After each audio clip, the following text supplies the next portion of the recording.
I turn the TV on. I want to watch the Nationals. And you know what it says? It says, you're not subscribed. It says, you're not subscribed. And I said, what? So I go online, and it turns out they're having some issues, and they're hoping that it's going to be resolved by Monday. So they had all off season to figure out how to get the biggest game of the season for the Nationals, right? The Nationals are going to be terrible. Very bad. This is the biggest game of the season. Baseball ratings and popularity are in the toilet. They're doing everything they can possibly do to make fans of the Nationals not care about the team. The team's tanking, the ownership stinks, and now you can't even watch opening day on TV when you're in the local market. So I had to tell my son, I'm sorry, can't watch the game. What did he do? He went back to watch YouTube. He wasn't interested in baseball anymore.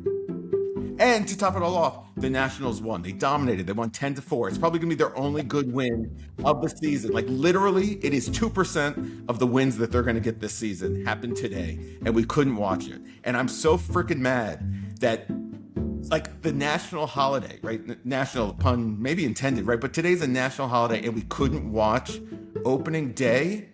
What are we doing? It's 2025.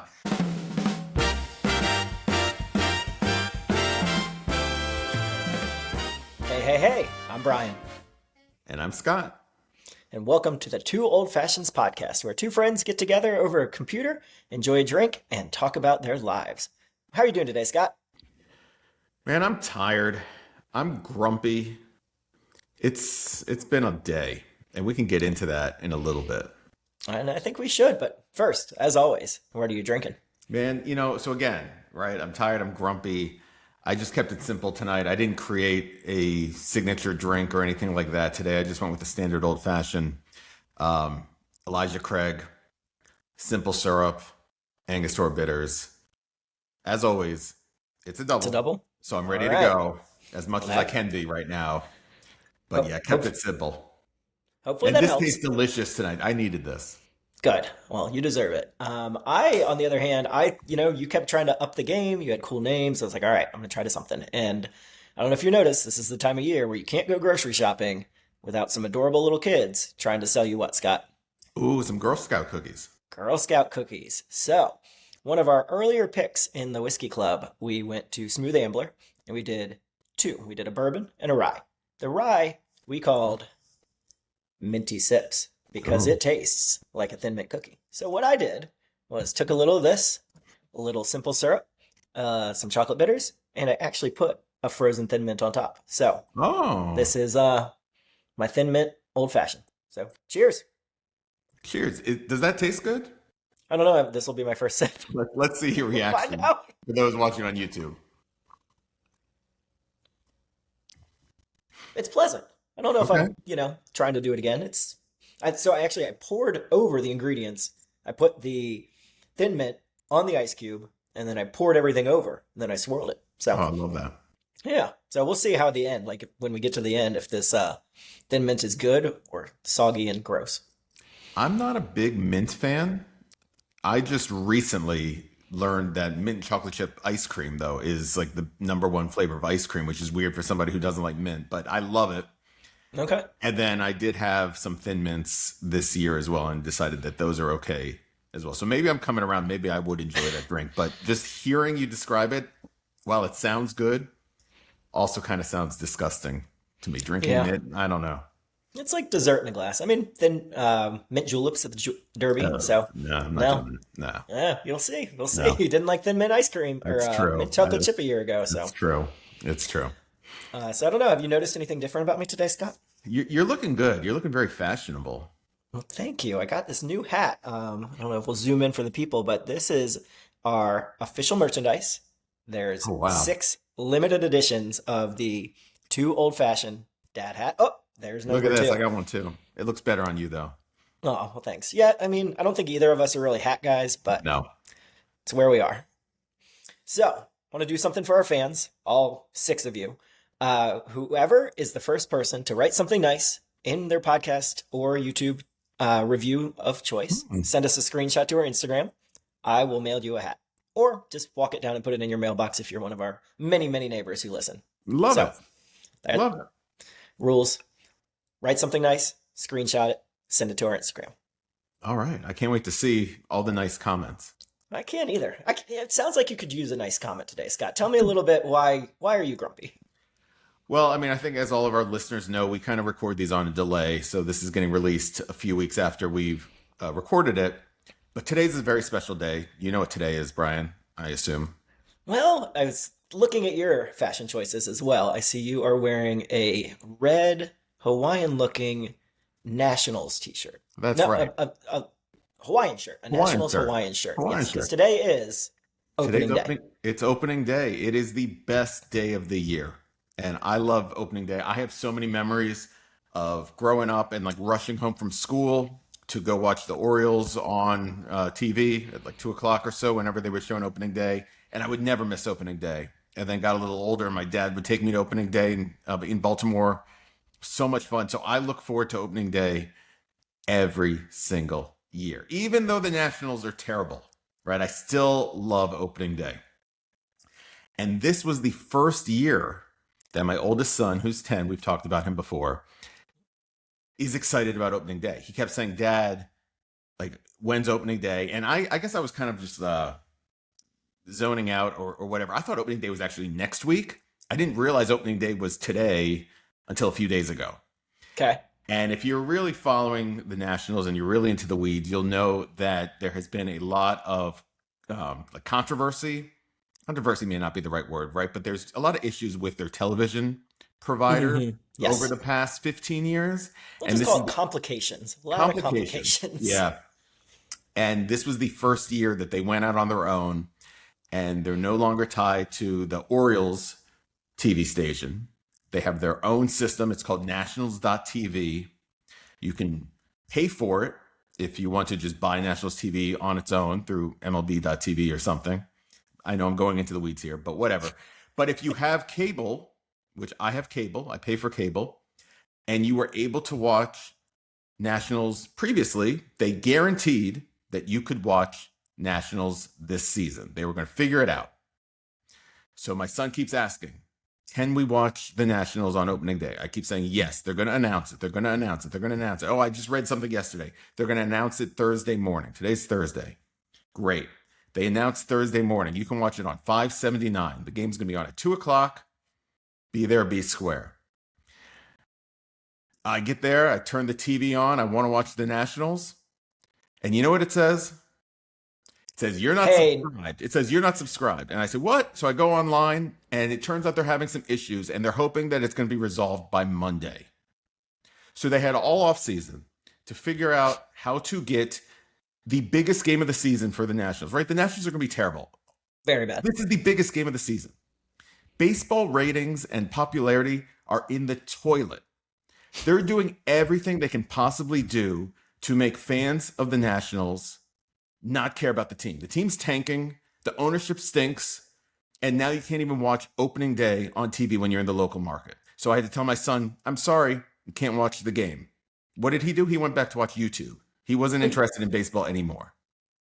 And to top it all off, the Nationals won. They dominated. They won 10-4. It's probably going to be their only good win of the season. Like literally, it is 2% of the wins that they're going to get this season happened today, and we couldn't watch it. And I'm so freaking mad that like the national holiday, right? National pun maybe intended, right? But today's a national holiday, and we couldn't watch opening day. What are we doing? It's 2025. 2 weeks ago, we had this podcast. I was talking about how I lived in Atlanta and I got tired of illegally streaming the Orioles. 20 years later, we can't watch the Nationals in the home market on opening day. I'm just so angry. It put me in such a bad mood for the rest of the afternoon. And as you can still see, I'm still heated. Like it's driving me nuts. And so I'm leaving town tomorrow and I'm coming back. I'm coming back in a week and I'm an Orioles fan. Like I'm done with the Nationals this season, and I'm not even kidding. Like this is the last time I'm going to wear this shirt. I'm so frustrated with that team.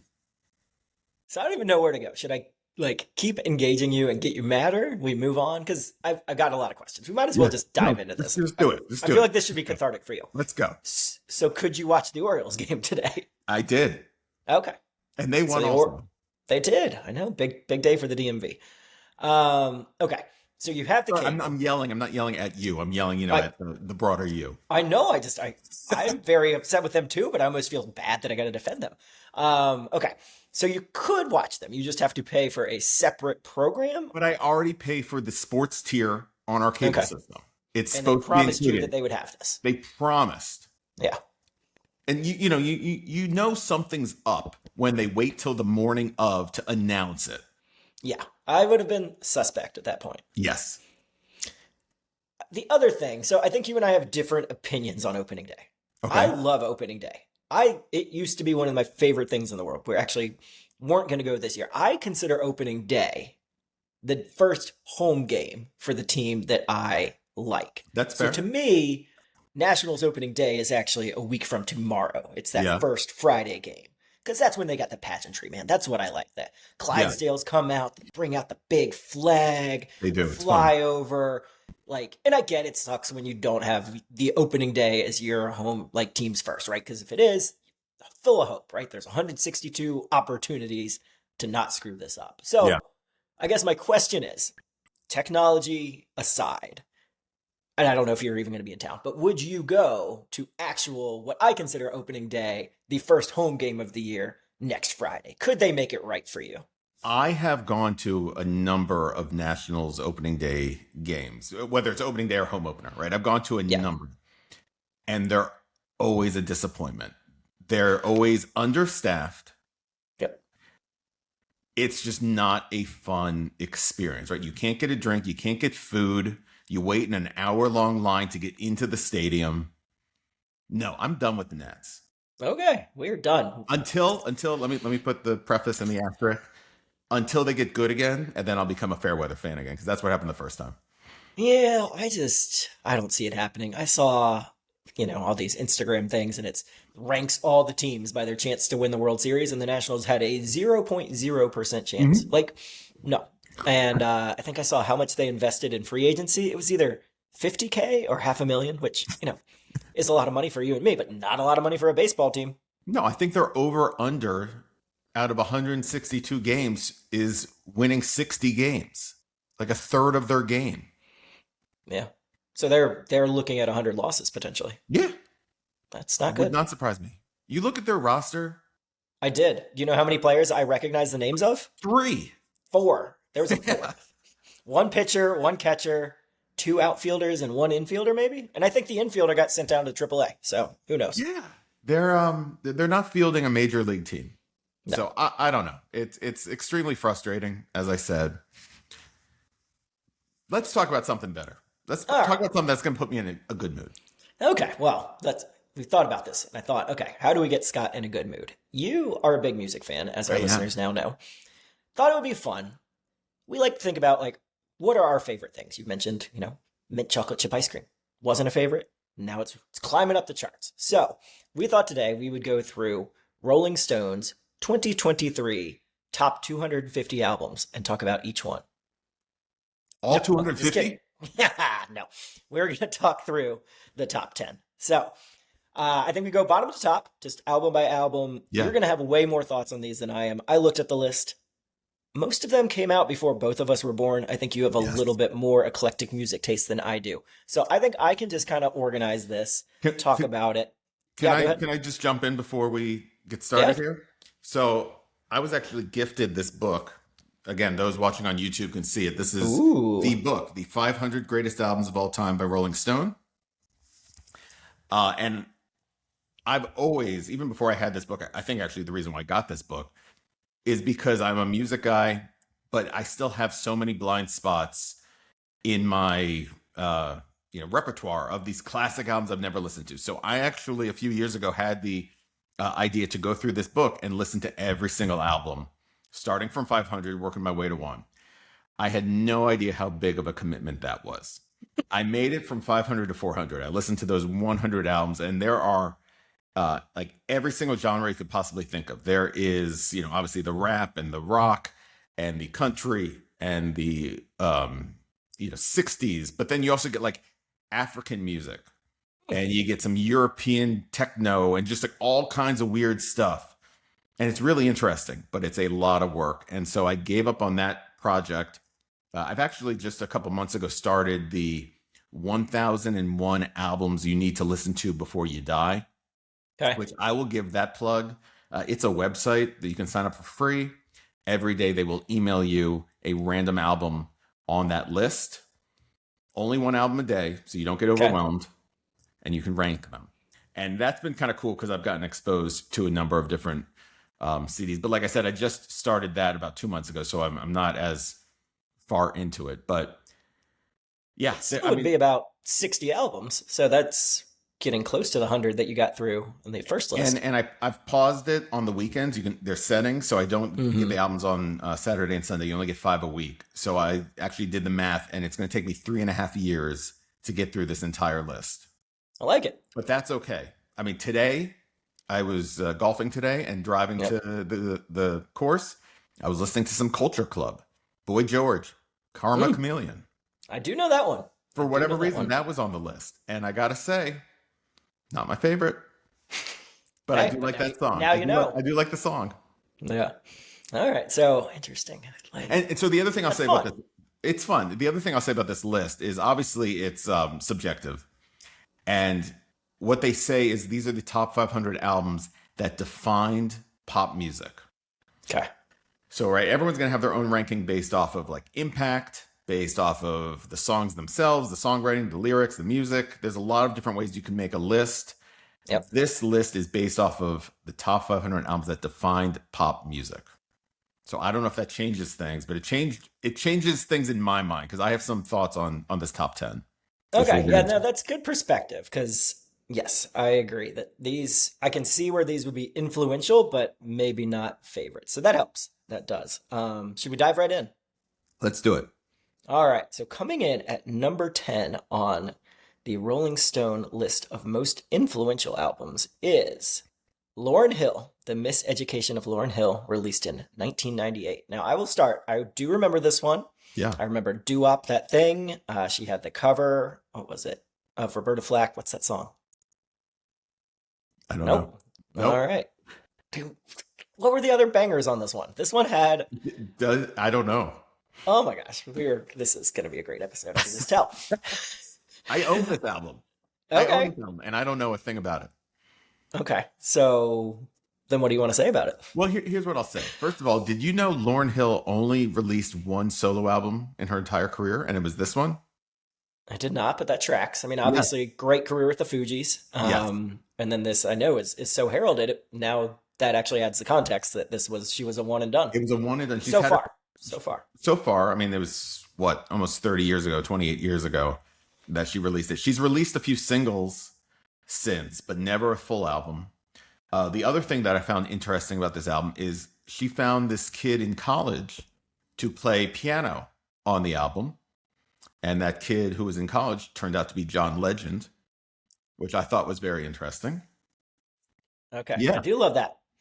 but You want to know a fun John Legend fact before we move on? please.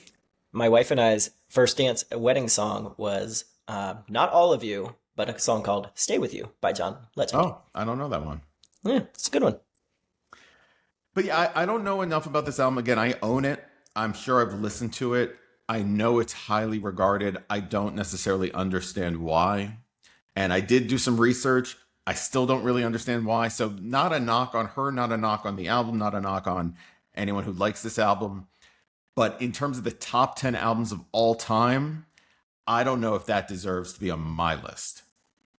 Yeah. And okay, so what I was looking for was a song called Killing Me Softly with his song, but that was on the That was Fugees. Fugees. That was Fugees. Yeah, I got them on the wrong album. And honestly, I thought that would have been the reason that this was such a big hit. But Yeah. that makes sense. You know what? Maybe one day we'll talk about best cover songs because that could be on the list. I like that topic. All right. All right. So moving up the charts, we have coming in at number 9, Bob Dylan, Blood on the Tracks from 1975. I did ask ChatGPT kind of to pick what they thought was the most influential song of each album, and it Yeah. went with Tangled Up in Blue.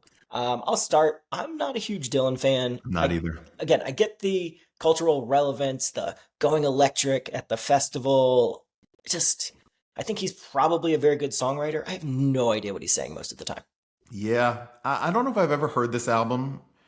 I probably should because I've heard so much about it.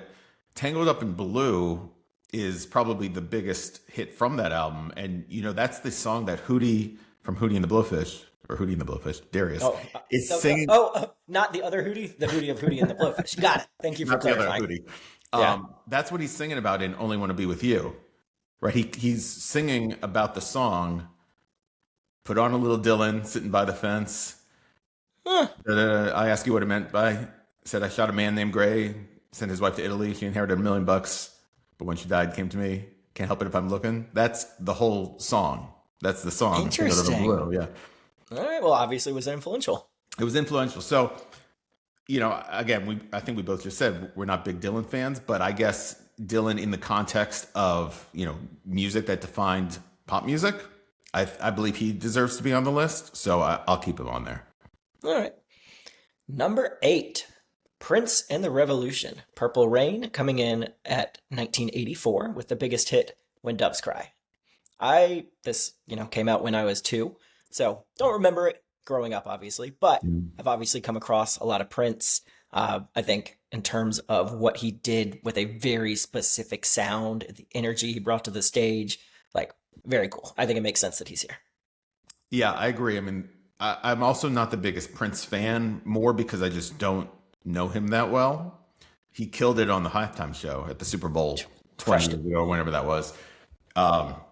A number of the songs on that album, I know the names of them. Right, Darling Nikki's on that album. You said When the Doves Cry. Obviously, the title track, Purple Rain. I've never seen the movie. Have you seen the music video, though, at least? Probably at some point. I don't know. I think so. I'll probably get some junk for this, but I'll say Purple Rain might be an awesome album. Give me the Batman soundtrack, which he also did the entire soundtrack for, over Purple Rain any day. No, it's like that. Not the first, because obviously there's been so many. It was like that Batman with like Michael Keaton. Yeah. Okay. Him and Jack Nicholson. Yeah. Yeah. Oh, Batman. There's so many. All right. Again, moving up. Number 7, Fleetwood Mac, Rumors, which came out in 1977 with the biggest hit, Dreams. So I actually know this album better for the cover than the actual album. I had some friends dress up as the cover of this for Halloween one year, and it was spectacular. I like the idea of Fleetwood Mac, right? I don't know a ton about them. I watched a show on Amazon that was like fan fiction of kind of the band, and Stevie Nicks coming in and all that. So again, like, I don't know. I get that they're important, but are they top 10 albums of all time? I'm not buying it. Yeah, I don't know. If you listen to that album, which I have listened to it many times, it's banger after banger after banger. And you probably know, if not every single song on that album, 80% of that album. It's still being played on the radio. A lot of big hits. Top 10 of all time, I don't know. I'd probably rank it ahead of some of the others that are on this top 10 list. So I'm okay with it. All right, we're going to go from the 70s all the way to 1991. Coming in at number 6 is Nirvana with Nevermind. Biggest hit was Smell Like Teen Spirit. And I think this is what many people consider the quintessential album of the grunge era. Would you agree? I would agree. And so, I don't know, Brian, are you a big Nirvana fan? I wouldn't consider myself a big Nirvana fan. I like Nirvana. Like, when this kind of stuff was coming out, I definitely had... So honestly, I think my first exposure was the MTV Unplugged, because that just blew up. And honestly, that was kind of more my style of music. So then I went from that backwards to like Nevermind and that kind of stuff. So it was a little bit jarring. But then I got into them just because everybody was. I remember getting a live album called Muddy Banks of the Wishkah. That's a good one. Obviously, like, didn't see them live, but like, I get that they met that moment in the 90s. Like, that was not my personality or kind of my general style, but like, had people in middle school and whatnot that were very much of that. And so I get it. I do. Another one that certainly died too young. Yeah. I mean, again, if we're going top 10 albums that defined pop music, I think it deserves to be on the list because it was very influential to the general public. I have the hypothesis, I'll put, my thesis out there at some point that, the grunge movement, if you want to call it that, was going to happen one way or the other with or without Nirvana. I think any real Nirvana fan will tell you that In Utero, which was their last album, the album following Nevermind, was a far superior album. But yeah, I mean, Nevermind has the iconic cover, right? Probably one of the most iconic covers of an album ever. It has Smells Like Teen Spirit, excuse me, that has one of the most iconic music videos of all time. So I think it deserves to be on this list as the list is qualified. And I think too that like I have memories of, about that time I was trying to play guitar, never really got good at it. But like Smells Like Teen Spirit is literally the same chord in four spots, Yes. right? So like a lot of people could play along and like that if it got people into music, like amazing, right? Like Yeah. I love that. All right, we're going to move on from the 90s going down to the 1960s. Coming in at number 5 is The Beatles with Abbey Road from 1969. Biggest hit is listed as Come Together. Yeah. I Maybe it'd be mean, like Here Comes the Sun. Come Together, or yeah, Here Comes the Sun, I'd say. yeah. So you're a much bigger Beatles fan than I am. Maybe tell me some of your favorite songs on this, because I know a lot of Beatles songs. I don't know what album they're on. I had always thought Sgt. Pepper's was kind of considered their Yeah. most instrumental. So talk to me about Abbey Road. Well, Abbey Road was their very last album. First of all, well, hold on. Before I even do this, how are you a music fan and you're not into the Beatles? I don't understand that, Brian. I think it's because everybody else is so into the Beatles. I'm kind of like, that's covered. So, like, again, I know them. My father-in-law is huge into them. I've watched, like, some movies when I was little, not little, but, like, when I was buying CDs. That's when, like, the anthologies were coming out. So I got Yeah. those. So, like, I know their stuff, but I don't know. Like, I'm a big live music guy. These guys just decided they were too cool to perform live and just, they were going to hole up in the studio and do stuff. So I don't Well, know. it's a couple things. So number Yeah, one, come at me. first of all, here's there's so many things here, right? But number one, they stopped touring in 1966, I think, because number one, their songs were so intricate they couldn't replicate them on stage, and number two, the crowds, the girls, the teenage girls that were attending their shows were screaming so loudly, and the speaker systems back then were so bad, nobody could actually hear them play. They would go to these shows, they would play these shows, it was just screaming. And so they were like, what's even the point? No one can hear us. But number three, what I was always amazed by is, how long the longest Beatles concert ever was? Their longest show. I go with It, under an hour. it was less than 25 minutes. No way. Yeah. So, I mean, this is how it was back in the old days, right? You'd go to a concert and there were maybe 5 or 6 bands playing on a bill, and each band would get 20 to 25 minutes or so. And the Beatles, their songs were so short, and they would play faster than on the album because they wanted to just get out there because it was hurting their ears with all the screaming. And yeah, their longest concert ever was less than 25 minutes. So I don't know. That's a bad reason to not like this band. I'm sorry. Not, and I know you didn't say you didn't like them. I know you didn't I say mean, that. no, So I I'll didn't. put words in your Yeah, in your mouth. I like them fine. I think they're fine. I think, I mean, here's the thing. Like, calling them overrated is, what's it going to do? They're just so highly rated that it's almost impossible to equal that threshold, in my opinion. I mean, Especially, like you said, they're like the songs are a little bit short. I like them long 8-minute jams, and like yeah. they're in 90 seconds in and out. Yellow Submarine. I'm not sure what's going on. Well, I think you, having heard all that, you actually might like Abbey Road. You should listen to Abbey Road. Abbey Road Okay. was the very last album they recorded. So the band was breaking up. They were fighting. They recorded Let It Be, and they basically had to stop recording that album. They all pretty much quit. And the album Let It Be that has come out since was just like, here's what they recorded before they all quit. But Okay. then the band said, you know what? That is a terrible way to go out on. Let's do it right one more time and let's get back in the studio. And that's what Abbey Road is. So that was their very last thing before they called it quits. And the second half, or I guess the B side of the album, is one long medley, and they put 8 or 9 songs together. It's fantastic. You need to listen to at least that. But the whole album is very, very good. I'm not going to knock that. Not going to knock the album at all. It's probably in the top 4, I would say, of my Beatles albums. But I do question, like you just said, is Abbey Road better than Sgt. Pepper? Is Abbey Road better than Revolver? I don't know. I think Revolver might be the more impactful album of the Beatles that deserves to be in the top 10. Which, by the way, Revolver, I looked at the list. Revolver is number 11. Okay. Very close.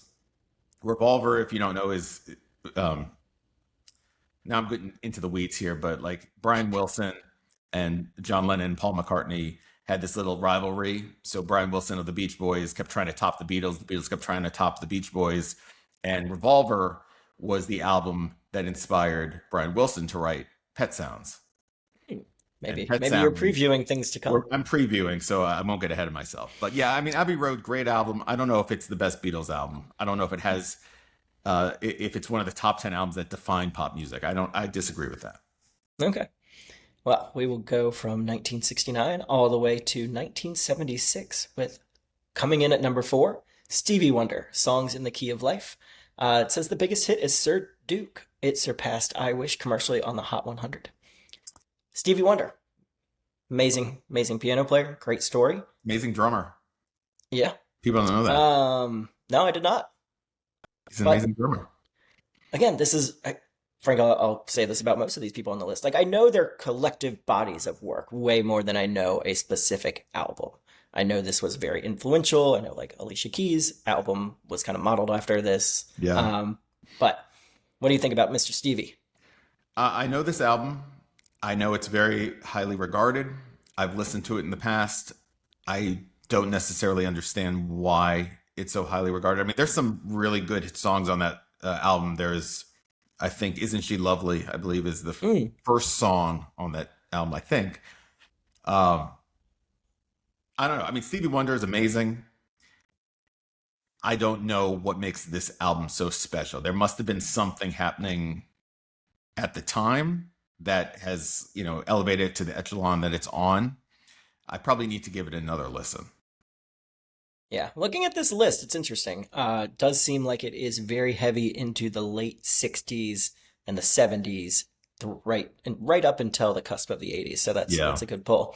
Because we are coming in at number 3 with Joni Mitchell, Blue, which was released in 1971. It says signature song, A Case of Blue. Or I'm sorry, A Case of You. But Blue did not produce a major pop hit, but A Case of You is the album's most enduring signature track. I know very little about Joni Mitchell. Honestly, I think my main exposure is that scene in Love Actually where oh my God. All right, well, there's a guy and he's like, never mind. He buys his wife a Joni Mitchell album and it's very sweet, but at the same time he was buying some jewelry for his mistress. But, that's neither here nor there. Yeah. But that's what I think of when I think of Joni Mitchell because I'm just not as familiar. Are you? I'm not, and I've also listened to this album wanting to be wowed because I've heard such good things about it. I personally was not impressed. I probably need to hear it again, but it kind of bore me. It's a lot of slower songs, but I do think it was influential in the fact that it might have been one of the first female singer-songwriters. I think that's why it's very influential. And I know a lot of contemporary female singer-songwriters or female musicians say that Blue is a big inspiration or was a big inspiration for them. So I believe that's why that's on that list. But I couldn't get into it the couple times I've listened to it. Got it. Yeah, I just from what I know, I imagine it's very slow. I'm guessing it's deep, but obviously impactful for some. Yeah. All right, you previewed this a little bit. Coming in at number 2, we have the Beach Boys with Pet Sounds from 1966. The biggest hit would be Wouldn't It Be Nice? Yeah, opens up with Wouldn't It Be Nice? That's the first song on the album. This would be my number 1 album of all time for albums that define pop music. I think it is a masterpiece from start to finish. I think God Only Knows is the greatest song ever written. Wow. I think Brian Wilson is a genius. It was a very sad day about a year ago when he passed away.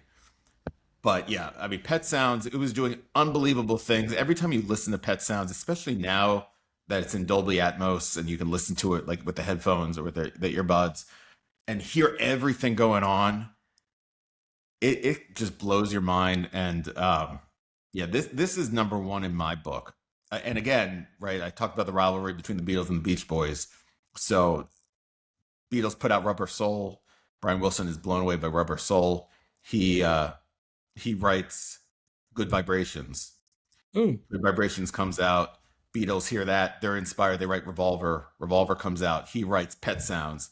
Pet Sounds is what inspired Sergeant Pepper. So they were going back and forth.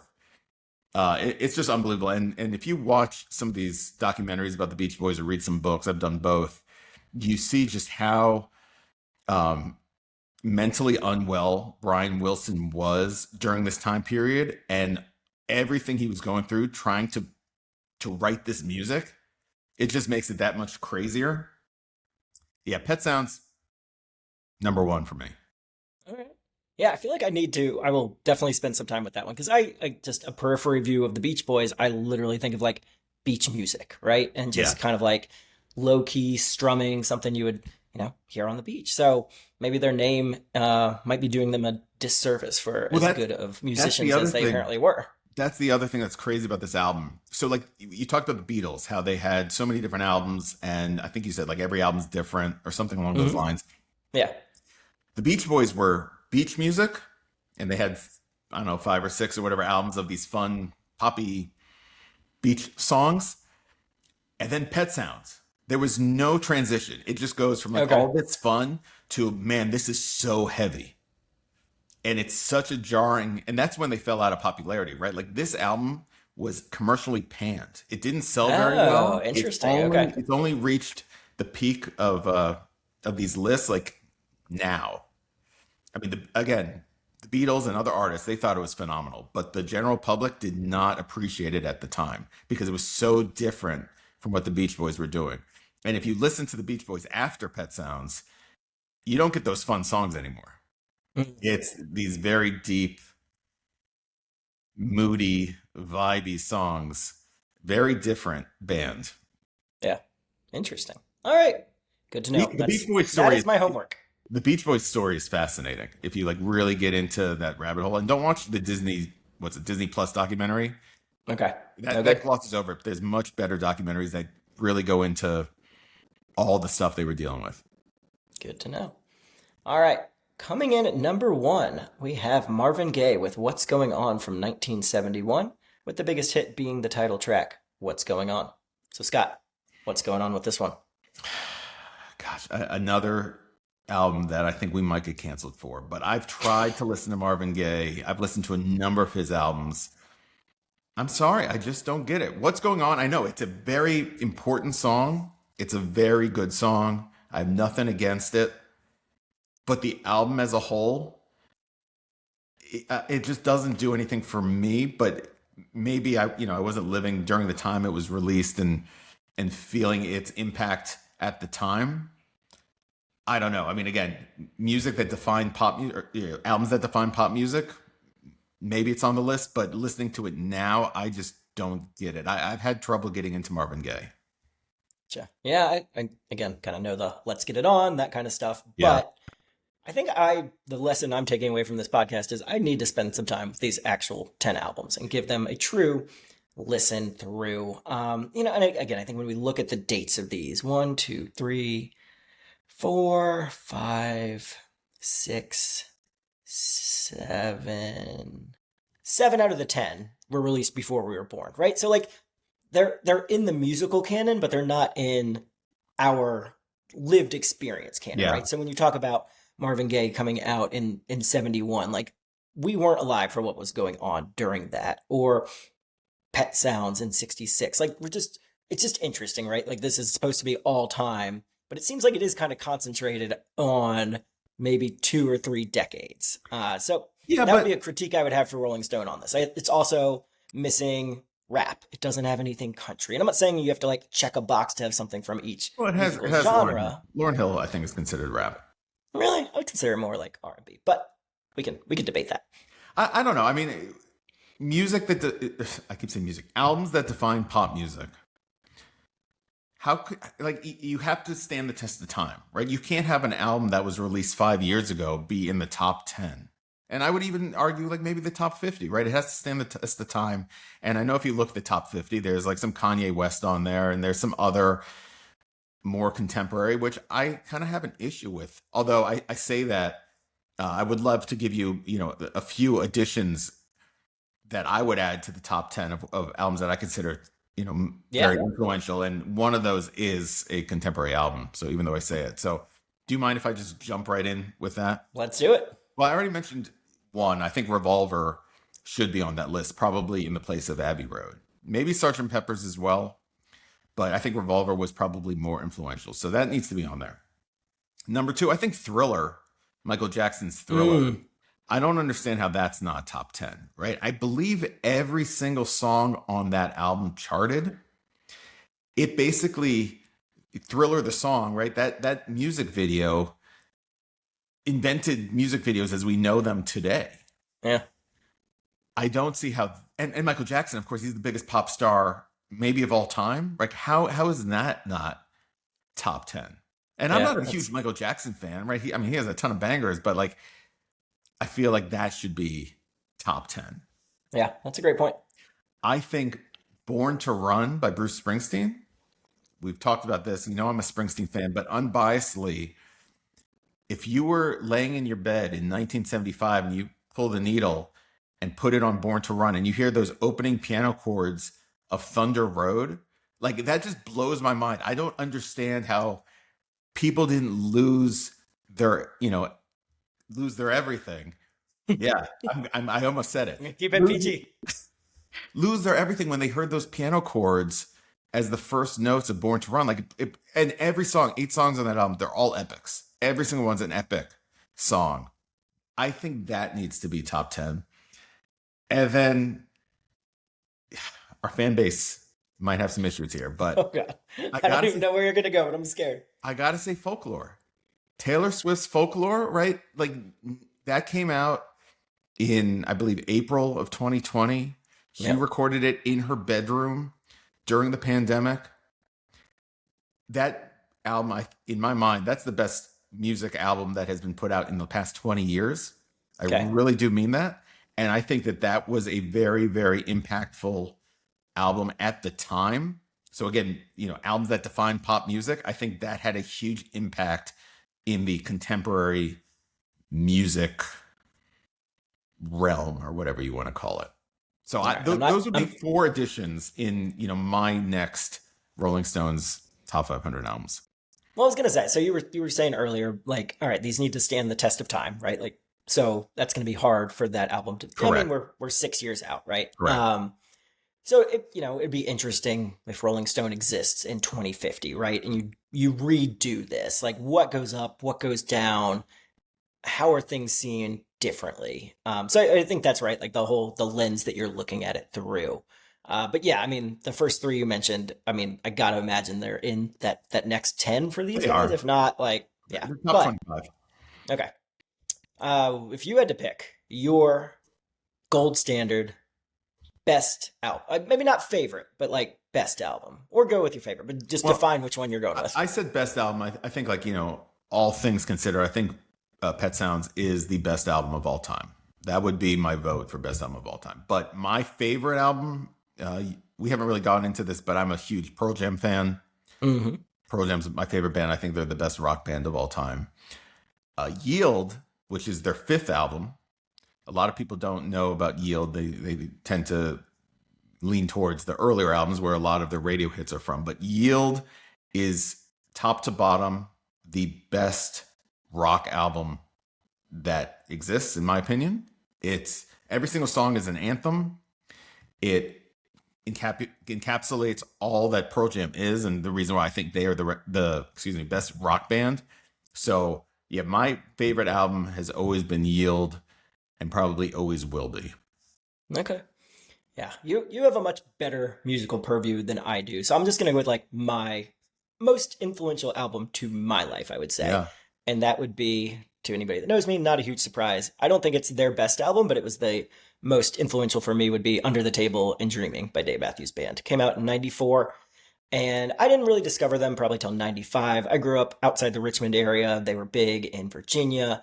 A friend was having a birthday party and somebody was wearing a Dave Matthews Band t-shirt. And I was like, oh, cool. I got to go check this out. And got Under the Table and I had one of those 3 CD changers in my room. Yeah.